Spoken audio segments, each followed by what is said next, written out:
وَمِمَّا رَزَقْنَاهُمْ يُنْفِقُونَ کے ماتحت لکھتے ہیں کہ مراد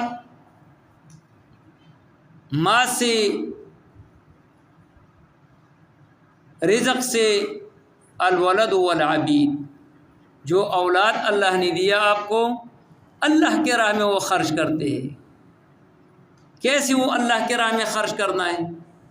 معنی یہ ہے کہ جو اولاد اللہ نے آپ کو دیا ہے وہ مدرسے میں یا کسی ایسے کام میں لگا دیتے ہیں کہ اس کے اخراجات آپ خود برداشت کرتے ہیں، تو یہ بھی اس میں داخل ہے، یہ بھی رزق میں داخل ہے کہ جو اولاد اللہ نے آپ کو دیا ہے وہ اولاد مدارسوں میں جو اس کے اخراجات آپ برداشت کرتے ہیں تو یہ بھی اس میں داخل ہے۔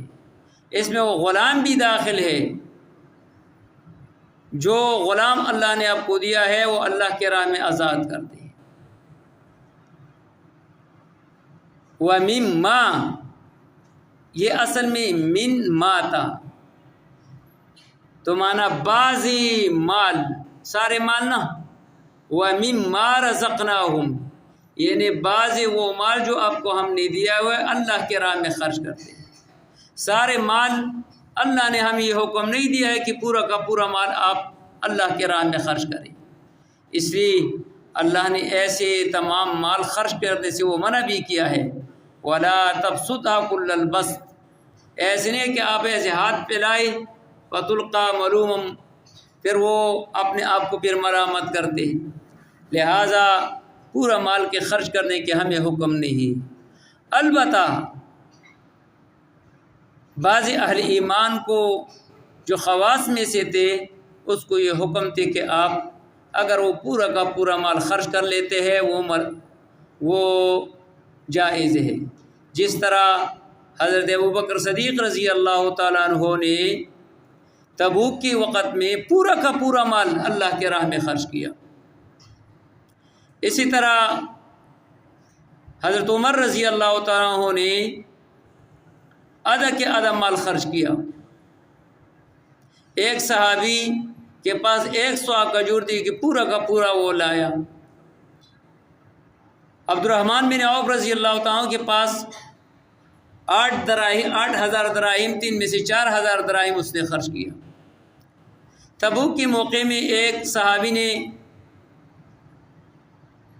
60 یہ وسق یہ خرچ کیا، اور ایک وسقہ 60 سوا ہوتے ہیں، اور ایک سوا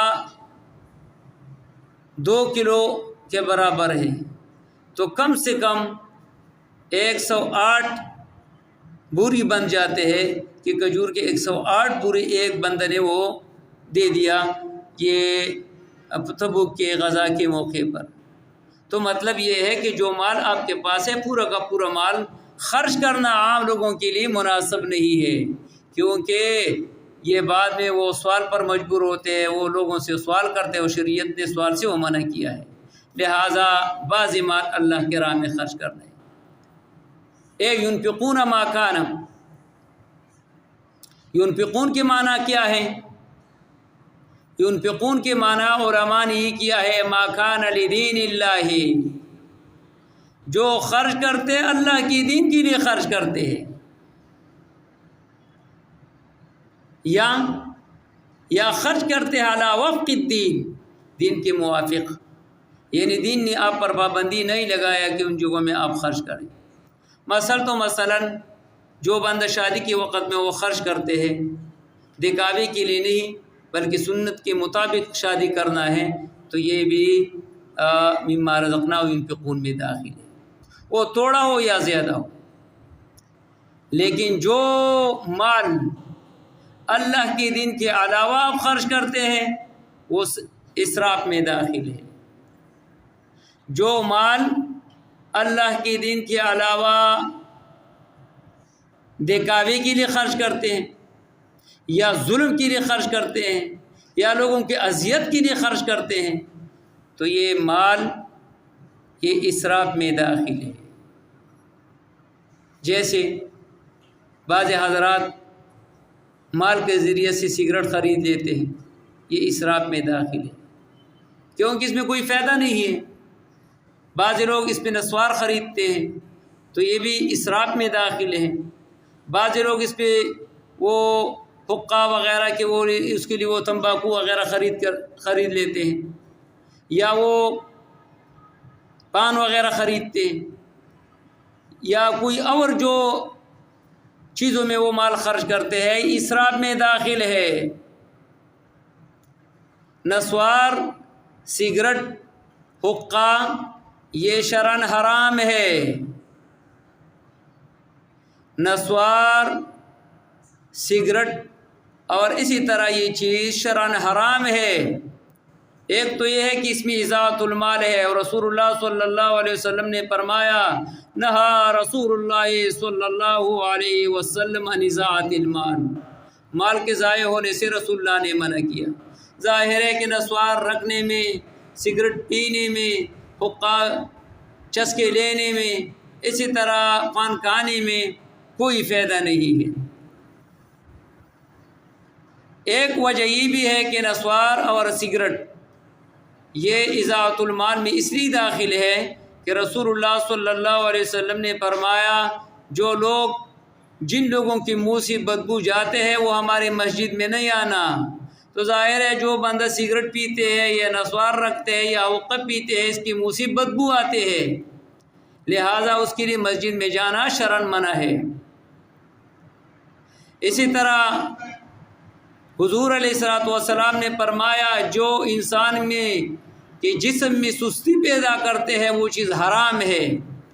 اور ظاہر ہے جو نسوار رکھنے والا ہے، سگریٹ پینے والا ہے یا حقہ پینے والا، یہ اس وقت تک یعنی جو قضاء حاجت کے لیے جاتے ہیں تو پہلے یہ چیز یہ سگریٹ پینے والا سگریٹ پی لیتے ہیں، نسوار رکھنے والا یعنی قضاء حاجت سے پہلے وہ نسوار رکھتے ہیں تاکہ اس کے جسم میں سستی پیدا ہو جائے۔ لہٰذا جو جسم میں سستی پیدا کرتے ہیں وہ چیز حرام ہے۔ یہ حضرت عائشہ رضی اللہ تعالیٰ کی حدیث ہے۔ لہٰذا یہ انفاق میں نہیں ہے بلکہ اسراف میں داخل ہے۔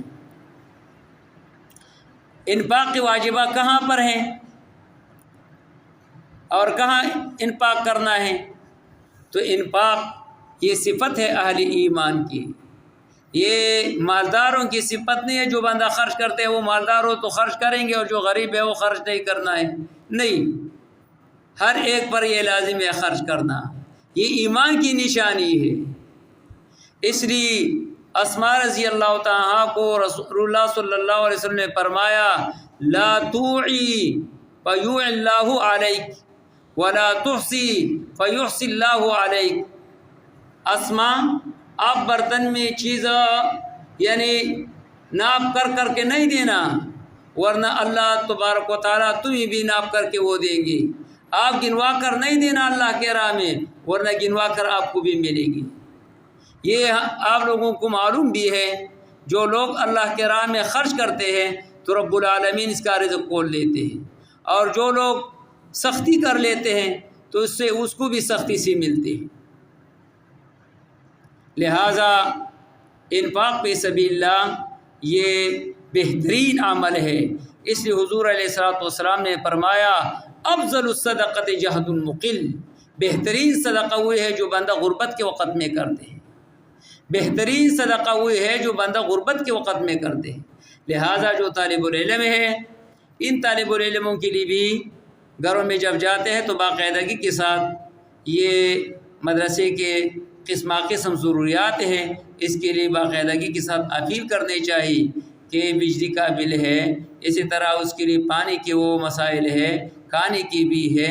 لہٰذا اپنے صدقات، اپنے زکوٰۃ، نفلی جو صدقات ہے وہ سارے کے سارے یہاں پر یہ خرچ کرنا یہ افضل ترین طریقہ ہے، افضل ترین عمل ہے، اور اس سے انسان کے دل میں ایک خوشی بھی آ جاتے ہے، اور رب العالمین ایسے لوگوں کی رزق بھی کھولتے ہیں۔ ورنہ اس پہ آپ لوگ تجربہ کریں، جو لوگ یہ خرچے کرتے ہیں اور اللہ کے راہ میں وہ خرچ کرتے ہیں تو رب العالمین اس کے رزق کھول لیتے ہیں، اور جن لوگوں میں سختی پائے جاتے ہیں اور وہ گنوا کر اپنے وہ بینک کے بیلنس بڑھا دیتے ہیں اور وہ اپنے اہل و عیال پر تنگ دستی کر لیتے ہیں تو رب العالمین ایسے لوگوں کی رزق بھی تنگ کر لیتے ہیں۔